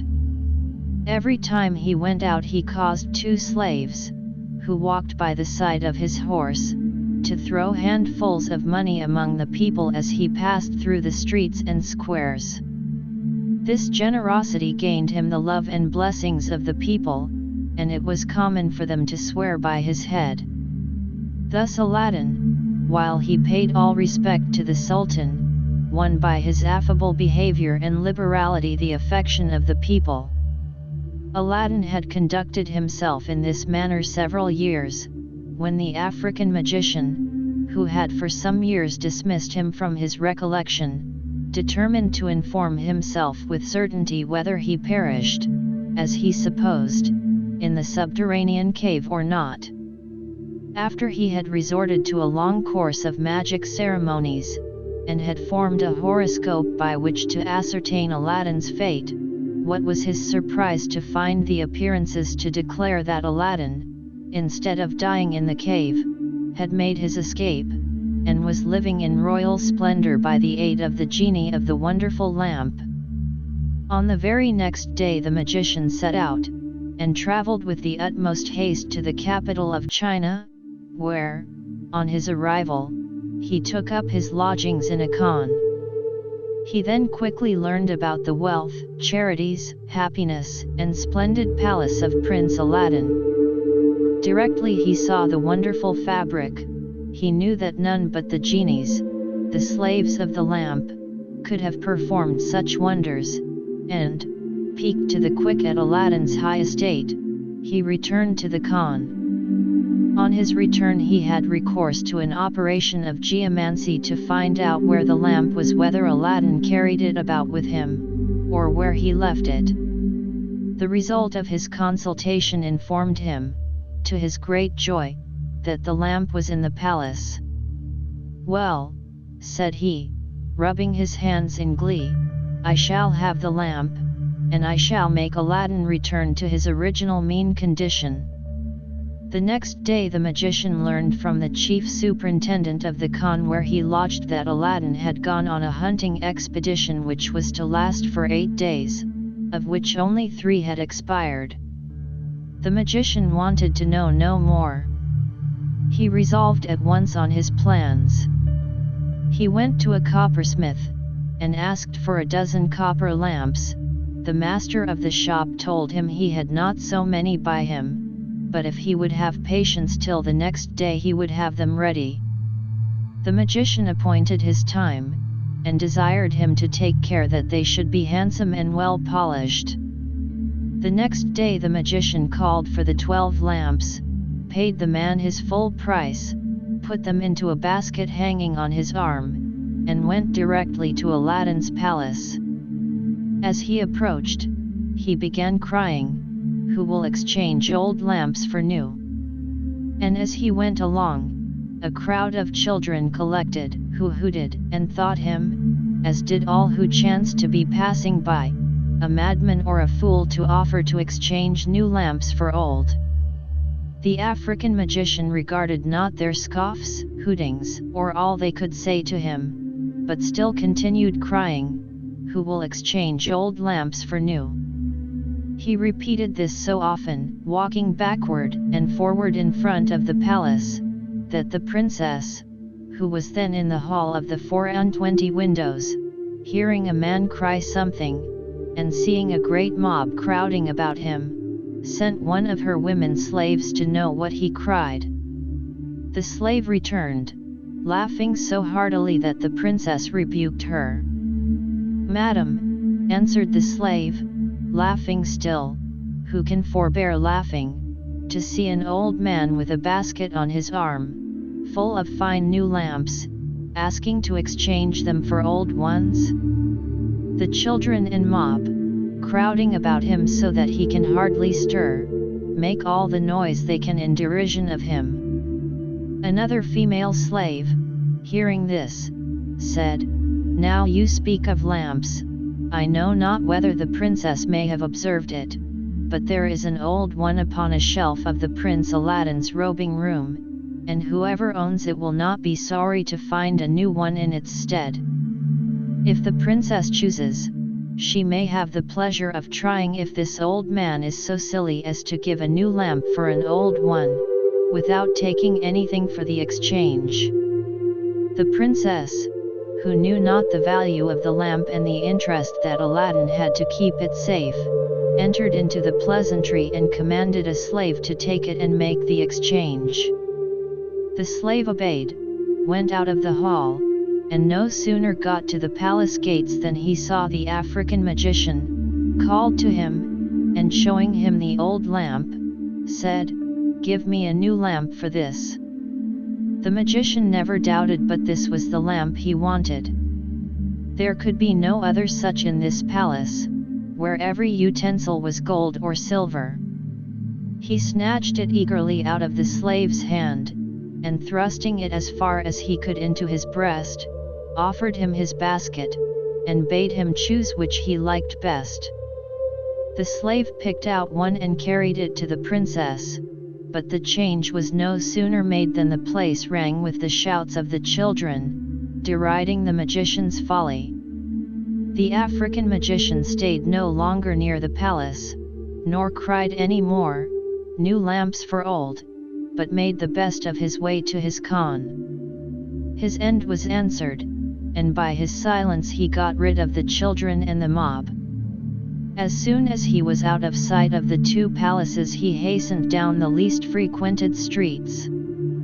Having no more occasion for his lamps or basket, he set all down in a spot where nobody saw him, then going down another street or two, he walked till he came to one of the city gates, and pursuing his way through the suburbs, which were very extensive, at length he reached a lonely spot, where he stopped till the darkness of the night, as the most suitable time for the design he had in contemplation. When it became quite dark, he pulled the lamp out of his breast and rubbed it. At that summons the genie appeared, and said, "What wouldst thou have? I am ready to obey thee as thy slave, and the slave of all those who have that lamp in their hands, both I and the other slaves of the lamp." "I command thee," replied the magician, "to transport me immediately, and the palace which thou and the other slaves of the lamp have built in this city, with all the people in it, to Africa."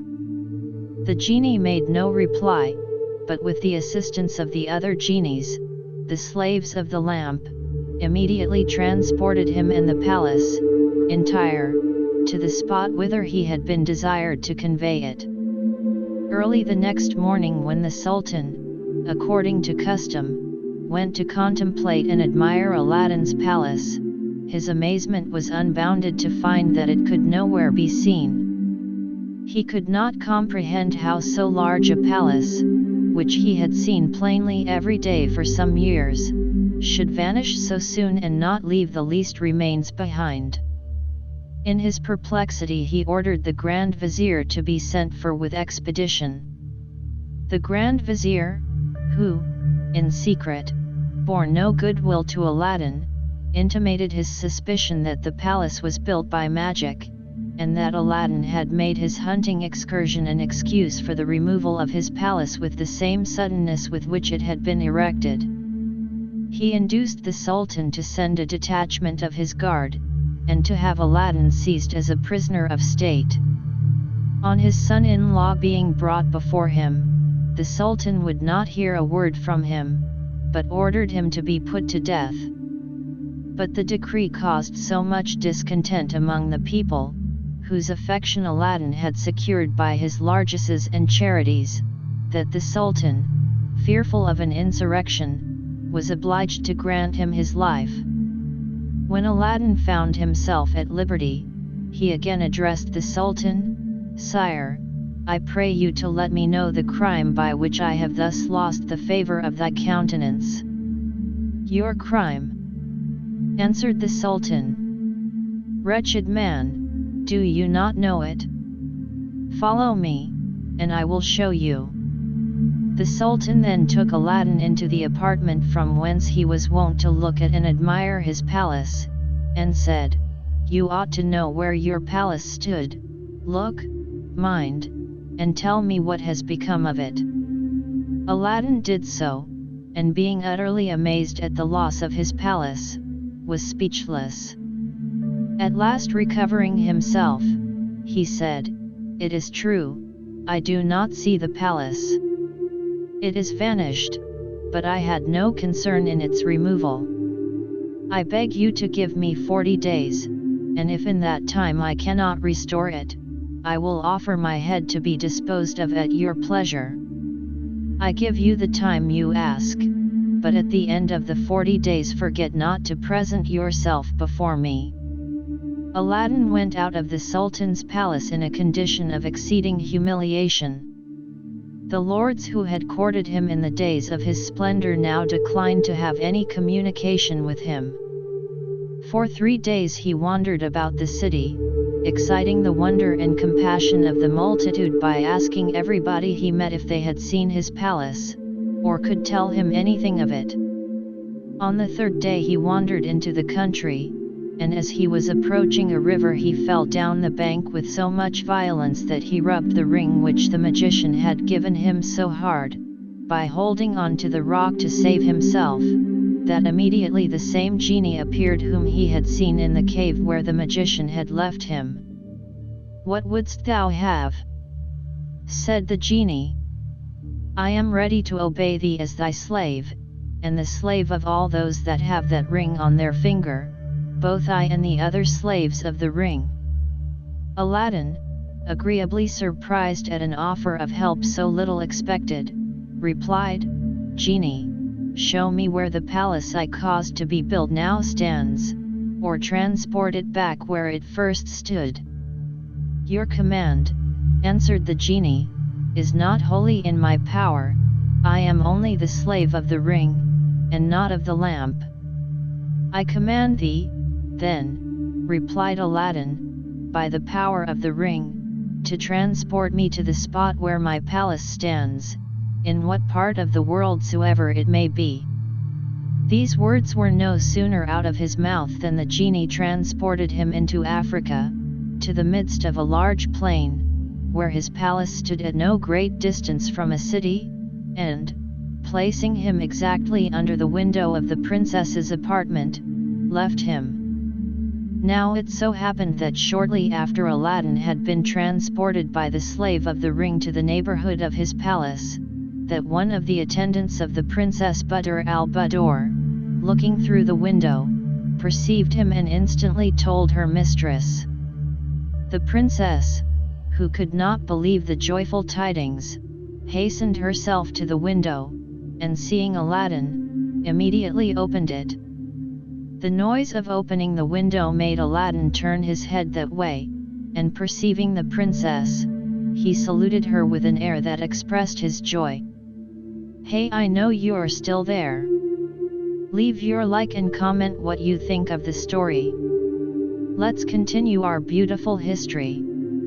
"To lose no time," said she to him, "I have sent to have the private door opened for you. Enter, and come up."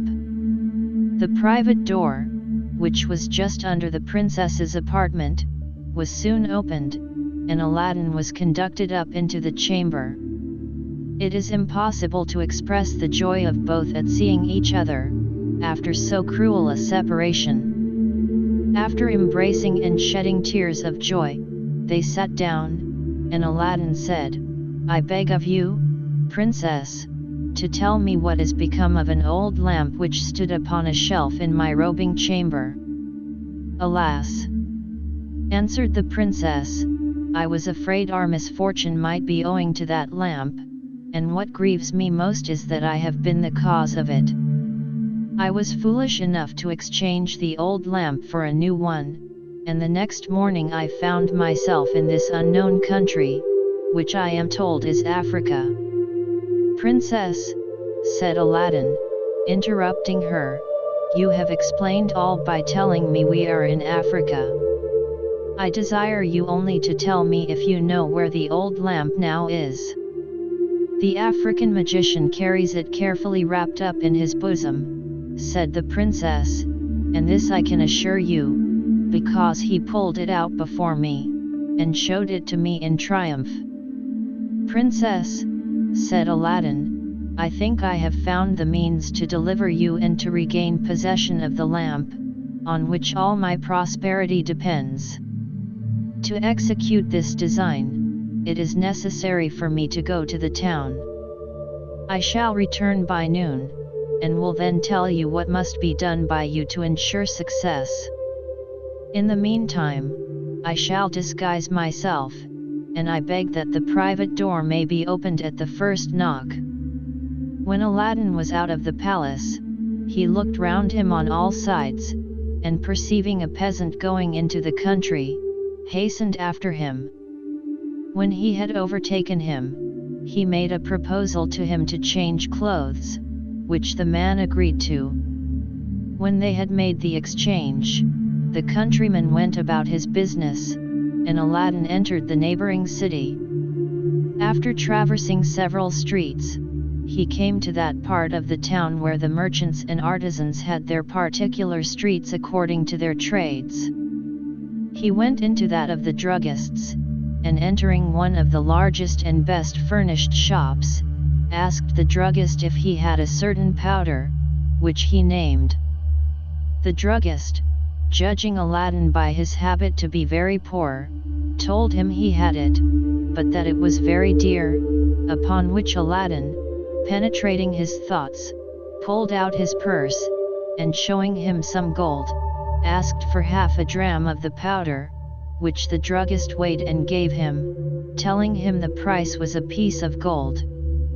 Aladdin put the money into his hand, and hastened to the palace, which he entered at once by the private door. When he came into the princess's apartment, he said to her, "Princess, you must take your part in the scheme which I propose for our deliverance. You must overcome your aversion for the magician, and assume a most friendly manner toward him, and ask him to oblige you by partaking of an entertainment in your apartments. Before he leaves, ask him to exchange cups with you, which he, gratified at the honor you do him, will gladly do, when you must give him the cup containing this powder. On drinking it he will instantly fall asleep, and we will obtain the lamp, whose slaves will do all our bidding, and restore us in the palace to the capital of China." The princess obeyed to the utmost her husband's instructions. She assumed a look of pleasure on the next visit of the magician, and asked him to an entertainment, which he most willingly accepted. At the close of the evening, during which the princess had tried all she could to please him, she asked him to exchange cups with her, and giving the signal, had the drugged cup brought to her, which she gave to the magician. Out of compliment to the princess he drank it to the very last drop, when he fell back lifeless on the sofa. The princess, in anticipation of the success of her scheme, had so placed her women from the great hall to the foot of the staircase that the word was no sooner given that the African magician was fallen backward, then the door was opened, and Aladdin admitted to the hall. The princess rose from her seat, and ran, overjoyed, to embrace him, but he stopped her, and said, "Princess, retire to your apartment, and let me be left alone, while I endeavor to transport you back to China as speedily as you were brought from thence." When the princess, her women, and slaves were gone out of the hall, Aladdin shut the door, and going directly to the dead body of the magician, opened his vest, took out the lamp, which was carefully wrapped up, and rubbing it, the genie immediately appeared. "Genie," said Aladdin, "I command thee to transport this palace instantly to the place from whence it was brought hither." The genie bowed his head in token of obedience, and disappeared. Immediately the palace was transported into China, and its removal was felt only by two little shocks, the one when it was lifted up, the other when it was set down, and both in a very short interval of time. On the morning after the restoration of Aladdin's palace, the Sultan was looking out of his window, mourning over the fate of his daughter, when he thought that he saw the vacancy created by the disappearance of the palace to be again filled up. On looking more attentively, he was convinced beyond the power of doubt that it was his son-in-law's palace. Joy and gladness succeeded to sorrow and grief. He at once ordered a horse to be saddled, which he mounted that instant, thinking he could not make haste enough to the place. Aladdin rose that morning by daybreak, put on one of the most magnificent habits his wardrobe afforded, and went up into the hall of the 24 windows, from whence he perceived the Sultan approaching, and received him at the foot of the great staircase, helping him to dismount. He led the Sultan into the princess's apartment. The happy father embraced her with tears of joy, and the princess, on her side, afforded similar testimonies of her extreme pleasure. After a short interval, devoted to mutual explanations of all that had happened, the Sultan restored Aladdin to his favor, and expressed his regret for the apparent harshness with which he had treated him. "My son," said he, "be not displeased at my proceedings against you, they arose from my paternal love, and therefore you ought to forgive the excesses to which it hurried me." "Sire," replied Aladdin, "I have not the least reason to complain of your conduct, since you did nothing but what your duty required. This infamous magician, the basest of men, was the sole cause of my misfortune." The African magician, who was thus twice foiled in his endeavor to reign Aladdin, had a younger brother, who was as skillful a magician as himself and exceeded him in wickedness and hatred of mankind. By mutual agreement they communicated with each other once a year, however widely separate might be their place of residence from each other. The younger brother, not having received as usual his annual communication, prepared to take a horoscope and ascertain his brother's proceedings. He, as well as his brother, always carried a geomantic square instrument about him. He prepared the sand, cast the points, and drew the figures. On examining the planetary crystal, he found that his brother was no longer living, but had been poisoned, and by another observation, that he was in the capital of the Kingdom of China, also, that the person who had poisoned him was of mean birth, though married to a princess, a sultan's daughter. When the magician had informed himself of his brother's fate, he resolved immediately to avenge his death, and at once departed for China, where, after crossing plains, rivers, mountains, deserts, and a long tract of country without delay, he arrived after incredible fatigues. When he came to the capital of China, he took a lodging at a khan. His magic art soon revealed to him that Aladdin was the person who had been the cause of the death of his brother. He had heard, too, all the persons of repute in the city talking of a woman called Fatima, who was retired from the world, and of the miracles she wrought. As he fancied that this woman might be serviceable to him in the project he had conceived, he made more minute inquiries, and requested to be informed more particularly who that holy woman was, and what sort of miracles she performed. "What?" said the person whom he addressed, "have you never seen or heard of her? She is the admiration of the whole town, for her fasting, her austerities, and her exemplary life. Except Mondays and Fridays, she never stirs out of her little cell, and on those days on which she comes into the town she does an infinite deal of good, for there is not a person who is diseased but she puts her hand on him and cures him." Having ascertained the place where the hermitage of this holy woman was, the magician went at night, and plunged a poniard into her heart, killed this good woman.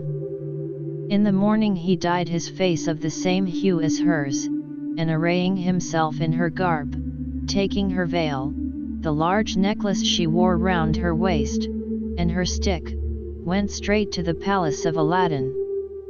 As soon as the people saw the holy woman, as they imagined him to be, they presently gathered about him in a great crowd. Some begged his blessing, others kissed his hand, and others, more reserved, kissed only the hem of his garment, while others, suffering from disease, stooped for him to lay his hands upon them, which he did, muttering some words in form of prayer, and, in short, counterfeiting so well that everybody took him for the holy woman. He came at last to the square before Aladdin's palace. The crowd and the noise were so great that the princess, who was in the hall of the 24 windows, heard it, and asked what was the matter. One of her women told her it was a great crowd of people collected about the holy woman to be cured of diseases by the imposition of her hands. The princess, who had long heard of this holy woman, but had never seen her, was very desirous to have some conversation with her. The chief officer, perceiving this, told her it was an easy matter to bring the woman to her if she desired and commanded it, and the princess expressing her wishes, he immediately sent 4 slaves for the pretended holy woman. As soon as the crowd saw the attendants from the palace, they made way, and the magician, perceiving also that they were coming for him, advanced to meet them, overjoyed to find his plot succeed so well. "Holy woman," said one of the slaves, "the princess wishes to see you, and has sent us for you." "The princess does me too great an honor," replied the false Fatima, "I am ready to obey her command." And at the same time he followed the slaves to the palace. When the pretended Fatima had made his obeisance, the princess said, "My good mother, I have one thing to request, which you must not refuse me, it is, to stay with me, that you may edify me with your way of living, and that I may learn from your good example." "Princess," said the counterfeit Fatima, "I beg of you not to ask what I cannot consent to without neglecting my prayers and devotion." "That shall be no hindrance to you," answered the princess, "I have a great many apartments unoccupied, you shall choose which you like best, and have as much liberty to perform your devotions as if you were in your own cell." The magician, who really desired nothing more than to introduce himself into the palace, where it would be a much easier matter for him to execute his designs, did not long excuse himself from accepting the obliging offer which the princess made him. "Princess," said he, "whatever resolution a poor wretched woman as I am may have made to renounce the pomp and grandeur of this world, I dare not presume to oppose the will and commands of so pious and charitable a princess." Upon this the princess, rising up, said, "Come with me. I will show you what vacant apartments I have, that you may make choice of that you like best." The magician followed the princess, and of all the apartments she showed him, made choice of that which was the worst, saying that was too good for him, and that he only accepted it to please her. Afterward the princess would have brought him back again into the great hall to make him dine with her, but he, considering that he should then be obliged to show his face, which he had always taken care to conceal with Fatima's veil, and fearing that the princess would find out that he was not Fatima, begged of her earnestly to excuse him, telling her that he never ate anything but bread and dried fruits, and desiring to eat that slight repast in his own apartment. The princess granted his request, saying, "You may be as free here, good mother, as if you were in your own cell. I will order you a dinner, but remember, I expect you as soon as you have finished your repast." After the princess had dined, and the false Fatima had been sent for by one of the attendants, he again waited upon her. "My good mother," said the princess, "I am overjoyed to see so holy a woman as yourself, who will confer a blessing upon this palace. But now I am speaking of the palace, pray how do you like it? And before I show it all to you, tell me first what you think of this hall." Upon this question, the counterfeit Fatima surveyed the hall from one end to the other. When he had examined it well, he said to the princess, "As far as such a solitary being as I am, who am unacquainted with what the world calls beautiful, can judge, this hall is truly admirable, there wants but one thing." "What is that, good mother?" demanded the princess. "Tell me, I conjure you." "For my part, I always believed, and have heard say, it wanted nothing, but if it does, it shall be supplied." "Princess," said the false Fatima, with great dissimulation, "forgive me the liberty I have taken, but my opinion is, if it can be of any importance, that if a roc's egg were hung up in the middle of the dome, this hall would have no parallel in the 4 quarters of the world, and your palace would be the wonder of the universe." "My good mother," said the princess, "what is a rock, and where may one get an egg?" "Princess," replied the pretended Fatima, "it is a bird of prodigious size, which inhabits the summit of Mount Caucasus. The architect who built your palace can get you one." After the princess had thanked the false Fatima for what she believed her good advice, she conversed with her upon other matters, but she could not forget the roc's egg, which she resolved to request of Aladdin when next he should visit his apartments. He did so in the course of that evening, and shortly after he entered, the princess thus addressed him, "I always believed that our palace was the most superb, magnificent, and complete in the world, but I will tell you now what it wants, and that is a roc's egg hung up in the midst of the dome." "Princess," replied Aladdin, "it is enough that you think it wants such an ornament. You shall see by the diligence which I use in obtaining it, that there is nothing which I would not do for your sake." Aladdin left the Princess Budr al-Budr that moment, and went up into the hall of 24 windows, where, pulling out of his bosom the lamp, which after the danger he had been exposed to he always carried about him, he rubbed it, upon which the genie immediately appeared. "Genie," said Aladdin, "I command thee, in the name of this lamp, bring a roc's egg to be hung up in the middle of the dome of the hall of the palace." Aladdin had no sooner pronounced these words than the hall shook as if ready to fall, and the genie said, in a loud and terrible voice, "Is it not enough that I and the other slaves of the lamp have done everything for you, but you, by an unheard of ingratitude, must command me to bring my master, and hang him up in the midst of this dome? This attempt deserves that you, the princess, and the palace should be immediately reduced to ashes, but you are spared because this request does not come from yourself. Its true author is the brother of the African magician, your enemy whom you have destroyed. He is now in your palace, disguised in the habit of the holy woman Fatima, whom he has murdered. At his suggestion your wife makes this pernicious demand. His design is to kill you, therefore take care of yourself. After these words the genie disappeared. Aladdin resolved at once what to do. He returned to the princess's apartment, and without mentioning a word of what had happened, sat down, and complained of a great pain which had suddenly seized his head.